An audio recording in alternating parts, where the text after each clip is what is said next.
नमस्ते। कैसे हैं आप सब? उम्मीद करता हूँ बहुत अच्छे होंगे। स्वागत है आप सभी का मेरे चैनल करण कुशवाहा में।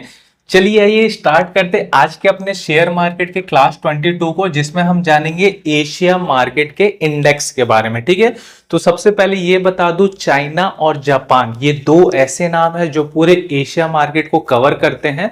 और एशिया मार्केट के दो ही इंडेक्स होते हैं, एक इंडेक्स चाइना के लिए होता है और एक इंडेक्स जापान के लिए होता है। आप इनडायरेक्टली ऐसा समझ सकते हो। तो चलो पहले इंडेक्स को समझाता हूं मैं। जो पहला इंडेक्स है ना, उसे हम बोलते हैं हैंगसेंग। ठीक है, तो हैंगसेंग 65 लार्जेस्ट और मोस्ट लिक्विडेट कंपनी को रिप्रेजेंट करने का काम करता है। या फिर आप ऐसा बोल सकते हो कि हैंगसेंग के अंदर 65 सबसे बड़ी और सबसे लिक्विडेट कंपनी होती है। ठीक है, अब हैंगसेंग का जो टाइम जोन होता है वो HKT में होता है, जिसे हांगकांग टाइम बोलते हैं। दैट मीन्स जाहिर सी बात है, जो हैंगसेंग होता है वो हांगकांग स्टॉक एक्सचेंज पे लिस्टेड होता है। ठीक है, इसके अलावा जो इसका ट्रेडिंग का टाइम जोन होता है वो होता है 9:30 AM टू 4 PM, और ये HKT में होता है। That means Hong Kong time. ठीक है, इतना तो आपको समझ आ गया। तो देखो, हांगकांग के अंदर वैसे तो 65 सबसे बड़ी कंपनी होती है, बट मैं हमेशा देखो, अगर मैं इंडिया की बात करूं तो मैं आपको पॉपुलर बता दूं, बट अगर मैं अदर कंट्री की बात कर रहा हूं तो मैं आपको ऐसे कंपनी के बारे में बताऊंगा जो फेमस हो ओवरऑल वर्ल्ड में, जिसको आप जानते हो। तो चलो, सब हैंगसेंग के अंदर जो सबसे पहली कंपनी है, ठीक है, उसका नाम है टेंसेंट होल्डिंग। अब सबसे पहले ये बता दूं कि टेंसेंट होल्डिंग वर्ल्ड की one of the largest growing company है रेवेन्यू के टर्म पे। ये बेसिकली मल्टीमीडिया और एंटरटेनमेंट में काम करती है। ये कंपनी ना आपको मल्टीपल प्लेटफॉर्म या सर्विस प्रोवाइड करने का काम करती है, जैसे कि सोशल हो गया, नेटवर्किंग हो गया, फाइनेंस हो गया, इंटरटेनमेंट हो गया, गेमिंग हो गया, टेक्नोलॉजी हो गया। ये सारी सर्विस देती है। जैसे हम इंडिया में क्या करते हैं, सोशल के लिए हम इंस्टाग्राम हो गया, व्हाट्सअप हो गया, टेलीग्राम हो गया, ये सब यूज करते हैं। सेम ऐसा ही फंक्शन टेंसेंट होल्डिंग के पास भी है। हम गूगल क्रोम, गूगल मैप ये सब यूज करते हैं, सेम ऐसा फंक्शन उनके पास भी है। हम टेक्नोलॉजी के लिए या इंफॉर्मेशन के लिए चैट जीपीटी या व्हाट्सअप मेटा या यूज करते हैं, सेम ऐसा फंक्शन उनके पास भी है। ठीक है, और हम गेमिंग यूज करते हैं, सेम ऐसा फंक्शन उनके पास भी है। तो ये सारी तरीके का टेक्नोलॉजी प्रोवाइड करने का काम कौन करता है? टेंसेंट होल्डिंग काम करता है। अब मैं आपको एक मेन बात बताता हूं जिससे आप बहुत अच्छे तरीके से समझ जाओगे। आपने एक नाम सुना होगा, पबजी। ठीक है, पबजी आप डेफिनेटली खेलोगे। तो कई लोगों को लगता है कि पबजी टेंसेंट होल्डिंग का है, लेकिन ऐसा नहीं है। पबजी जब भी आप खेलोगे तो उसमें एक वर्ड आता है क्राफ्टन, ये साउथ कोरियन का है। उन्होंने इसे बनाया है, उसी की कंपनी है। ठीक है, पबजी उन्हीं के अंडर आता है। लेकिन पबजी के ना डिफरेंट टाइप्स के वर्जन है। पबजी के पीसी वर्जन है, कंसोल्स हैं, और गेमिंग है, मोबाइल गेमिंग वर्जन भी है। तो जो पबजी का मोबाइल गेमिंग वर्जन है वो आता है टेंसेंट के पास। आपने देखा भी होगा, जब भी आप पबजी को मोबाइल में इंस्टॉल करते होगे तो वहां पे टेंसेंट लिखा आता है उसके डिस्क्रिप्शन में। तो पबजी का जो मोबाइल वर्जन है उसको टेंसेंट होल्डिंग अपने पास रखती है, यानी कि रिप्रेजेंट करती है। इसीलिए टेंसेंट होल्डिंग का पबजी यानी कि साउथ कोरियन कंपनी में 13.6% का स्टेक है, जो कि पबजी के नाम पे है।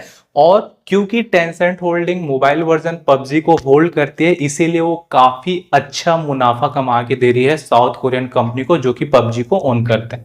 ठीक है, तो ये ओवरऑल पूरा आता है टेंसेंट होल्डिंग के में। और एक बहुत इंपॉर्टेंट चीज है कि टेंसेंट होल्डिंग का एशिया के 600 कंपनी में स्टेक है। मतलब 600 कंपनी का स्टेक लेके रखी है टेंसेंट होल्डिंग। ठीक है, चलो दूसरा समझते हैं। तो जो दूसरा है ना, वो है अलीबाबा ग्रुप। ठीक है, तो देखो ये जो अलीबाबा ग्रुप है, ये आप वेल अवेयर होंगे। जैक मा सर के बारे में मैं बात कर रहा हूं। तो अभी तक आप क्या जानते हो, जैसे हमारे इंडिया में हम लोग फ्लिपकार्ट और अमेजोन यूज करते हैं, वैसी अलीबाबा ग्रुप एक कंपनी है ऑनलाइन ई कॉमर्स की, जिसमें कुछ भी सामान खरीदते बेचते हैं। अभी तक आप इतना ही जानते होंगे, क्योंकि पहले मैं भी इतना जानता था, बट जब मैंने इसे डीप में एनालिसिस किया तो मेरा दिमाग काम करना बंद कर दिया कि ये और कितनी बड़ी है। चलो आपको समझाता हूँ। देखो, अलीबाबा ग्रुप डेफिनेटली वर्ल्ड की लार्जेस्ट ई कॉमर्स कंपनी है, लेकिन ये ई कॉमर्स के अलावा बहुत सारे और चीज भी मैनेज करती है। सबसे पहले तो अलीबाबा की ग्रुप ई कॉमर्स को मैनेज करती है। ठीक है, लेकिन ई कॉमर्स में इनके तीन इंपॉर्टेंट फैक्टर हैं।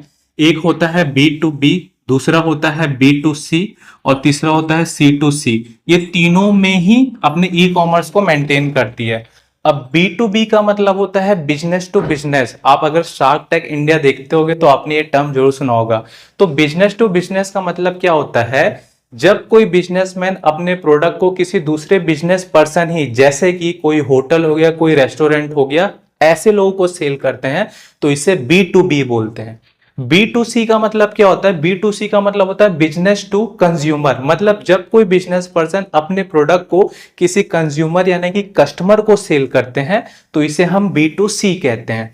और C2C का मतलब होता है कंज्यूमर टू कंज्यूमर। जब कोई कस्टमर ही अपने प्रोडक्ट को किसी दूसरे कस्टमर को सेल करता है, या कोई कस्टमर किसी दूसरे प्रोडक्ट को और किसी दूसरे कस्टमर को सेल करता है, तो इसे हम C2C कहते हैं। ठीक है। सेकेंड है ना, वो है फाइनेंस पे। ठीक है। फाइनेंस से रिलेटेड भी ये कंपनी होल्ड कर, तो फाइनेंस में क्या हो गया, फाइनेंस में मोबाइल पेमेंट हो गया या फाइनेंस से रिलेटेड सर्विस हो गया, ये दोनों को देखने का काम करती है। ठीक है। तीसरा इनका है टेक्नोलॉजी में। ठीक है। तो टेक्नोलॉजी में क्या करती है, सबसे पहले क्लाउड कंप्यूटिंग सर्विस देने का काम करती है। ठीक है।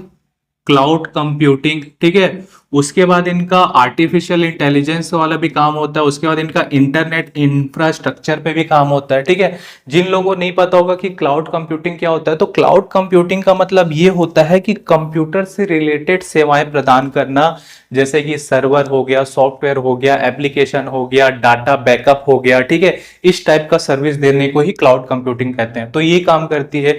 इसके बाद ये इंटरटेनमेंट पे भी काम करती है। ठीक है। अलीबाबा जो ग्रुप है उसका जो चौथा है वो इंटरटेनमेंट है, वो इंटरटेनमेंट पे भी काम करती है। और फिफ्थ है लॉजिस्टिक। ठीक है। ये लॉजिस्टिक पे भी काम करती है। लॉजिस्टिक का मतलब क्या होता है, ट्रांसपोर्टेशन का बिजनेस, यानी एक सामान को इधर से उधर ले जाना, लाइक कुरियर, आप समझ जाओगे। तो ये पूरा काम करता है अलीबाबा ग्रुप।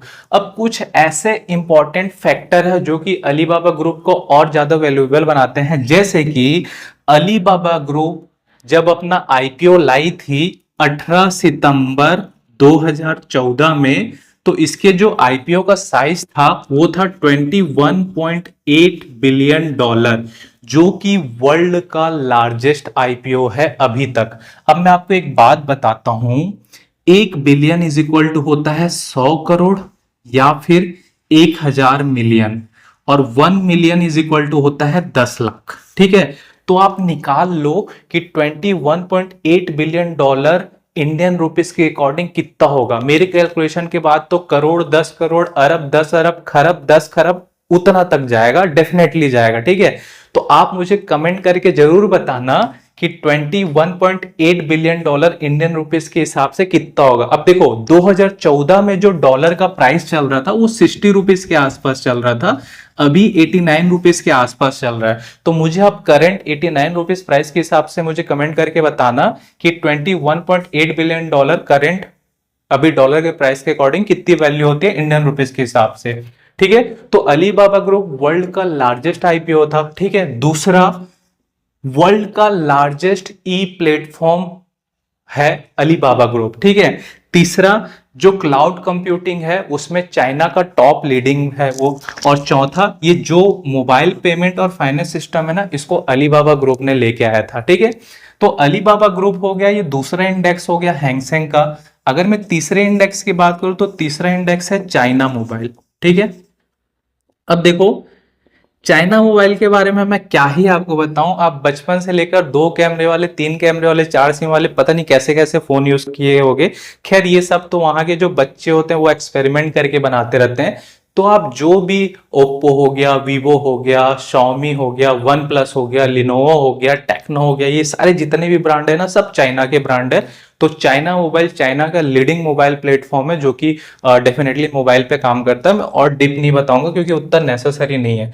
इसके अलावा कुछ कुछ और कंपनी है, जैसे कि HSBC होल्डिंग्स है। तो HSBC होल्डिंग ये भी वर्ल्ड का लार्जेस्ट फाइनेंस और बैंकिंग सर्विस प्रोवाइड करने का काम करता है। उसके अलावा चाइना कंस्ट्रक्शन बैंक है। ठीक है। उसके अलावा चाइना पेट्रो एक कंपनी है जो कि ऑयल और गैस प्रोड्यूस करने का काम करता है। तो ये सब कंपनी है जो कि हैंगसेंग के अंदर आती है। तो बड़ा कमाल का इंडेक्स और बड़ी कमाल की इसके अंदर बहुत सारी कंपनी है। चलो अब जानते हैं सेकंड इंडेक्स। तो सेकंड इंडेक्स का नाम है निक्की 225, ये मैं आपको बताने के लिए निक्की बोल रहा हूँ और अदरवाइज मैं इसको निक्का ही पढ़ता हूँ क्योंकि वो बोलने में मुझे मजा आता है। तो देखो कि 225 कंपनी तो ये जो निक्की 225 है ना, ये 225 लार्जेस्ट और मोस्ट लिक्विडेड कंपनी को रिप्रेजेंट करने का काम करता है। और ये जो है ना, ये टोक्यो स्टॉक एक्सचेंज पे लिस्टेड होता है और इसका जो ट्रेडिंग टाइम होता है वो होता है 9 AM टू 3 PM और ये होता है जीएसटी में, क्योंकि ये जापान का है तो जीएसटी का मतलब होता है जापान स्टैंडर्ड टाइम। ठीक है, ये समझ आ गया। अब देखो, वैसे तो निकेई 225 के अंदर 225 लार्जेस्ट कंपनी है, बट मैं आपको ऐसे कंपनी बताऊंगा जिसको आप डेफिनेटली जानते होगे। ठीक है, तो चलो पहली कंपनी जानते हैं। पहली कंपनी है टोयोटा, टोयोटा मोटर कॉर्प। ठीक है, मैं शॉर्टकट में लिख रहा हूं। दूसरी कंपनी के बारे में आता हूं। दूसरी कंपनी है होंडा मोटर कॉर्प। तो टोयोटा का भी आप कार चलाते हो, होंडा का भी आप कार चलाते हो, बाइक चलाते हो, सब चलाते हो। तीसरा है तोशिबा। तोशिबा पहले टीवी बनाती थी, बट अभी टीवी के अलावा अदर इलेक्ट्रॉनिक गैजेट जैसे फ्रिज हो गया, वॉशिंग मशीन हो गया, इंडक्शन हो रहा है, सब चीज बना रही है। तोशिबा के बाद आ गया आपका कैनन। आप कैनन का डीएसएलआर यानी कि कैमरा डेफिनेटली यूज करते होगे। ठीक है, उसके बाद आ गया आपका सोनी। ठीक है, सोनी आ गया, सोनी ग्रुप कॉर्पोरेशन। ठीक है, तो सोनी का चाहे कैमरा हो, चाहे टीवी हो, चाहे गेम हो, सब आप डेफिनेटली यूज करते हो। उसके बाद आता है निसान मोटर। ठीक है, तो डेफिनेटली निसान की भी कार आप चलाते ही होगे। और चौथा लास्ट आता है मित्सुबिशी। ठीक है, तो ये जो मित्सुबिशी है ना, ये फाइनेंशियल सर्विस प्रोवाइड करने का काम करता है, बट मित्सुबिशी अभी इलेक्ट्रॉनिक गैजेट भी बनाना चालू कर दिया है। तो वैसे तो 225 कंपनी है, लेकिन मैंने आपको ये उन कंपनी के बारे में बताया जिसको आप डेफिनेटली जानते हो। तो देखो, तो ये दो इंडेक्स ही हैं एशिया मार्केट के अंदर, और कोई इंडेक्स नहीं है। अब मैं आपको ये बता दूं, क्या मेरा इसमें इन्वॉल्वमेंट है? डेफिनेटली है भाई, मैं इसके ETF खरीदता हूं क्योंकि मुझे बहुत अच्छा लगता है एशिया मार्केट और इंडेक्स, और ये जो कंपनी ये मुझे बहुत अच्छे तरीके से समझ आती है। अब कुछ लोगों का कमेंट ये हो सकता है कि why we are involve in Asia market, क्यों हम इस चीज को समझे या जाने। तो देखो, अगर आपको ये नहीं समझ आता तो ठीक है, आप मत ट्रेडिंग करो, मत ETF करो, कुछ मत खरीदो, बट एटलीस्ट इस वीडियो से आपको ये तो समझ हो गया भाई, आप कैनन का कैमरा यूज करते हो, आप तोशिबा की टीवी लेते हो, आप सोनी का टीवी यूज करते हो, आप होंडा की गाड़ी चलाते हो, आप टोयोटा की गाड़ी चलाते हो, आप निसान की गाड़ी चलाते हो, तो चलाते हो तो एटलीस्ट ये तो पता चल गया कि ये किस कंट्री का है, किस रीजन का है। तो चलिए, आज के वीडियो में इतना ही। उम्मीद करता हूं ये आपको समझ आया होगा। अगर ये वीडियो आपको अच्छा लगा तो लाइक करिए, आप मेरे चैनल को सब्सक्राइब करिए और अपने उन दोस्तों के साथ भी शेयर करिए जो शेयर मार्केट के बारे में सीखना चाहते हैं या जानना चाहते हैं स्टार्टिंग से। और नोटिफिकेशन बटन को आप जरूर प्रेस करना, ताकि जब भी मैं कोई वीडियो डालूं सबसे पहले नोटिफिकेशन आपके पास आए और आपसे कोई भी इंफॉर्मेशन मिस ना हो। उसके अलावा अगर आपने मुझे मेरे अदर सोशल मीडिया प्लेटफॉर्म जैसे कि फेसबुक, ट्विटर, इंस्टाग्राम और व्हाट्सएप में फॉलो नहीं किया है तो उसका भी लिंक मैंने आपको अपने डिस्क्रिप्शन बॉक्स में दिया है। अगर आप मेरे शेयर मार्केट के वीडियो को शुरू से देखना चाहते हैं तो इसका लिंक भी मैंने आपको शेयर मार्केट प्लेलिस्ट का लिंक अपने डिस्क्रिप्शन बॉक्स में दिया है, या वीडियो के एंड में भी मिल जाएगा, उसे क्लिक करके आप जरूर देखिए। चलिए, मिलते हैं अपने नेक्स्ट क्लास में एक नई वीडियो के साथ। तब तक खुश रहिए, बिंदास रहिए, लाइफ के मजे लीजिए। Thank you so much.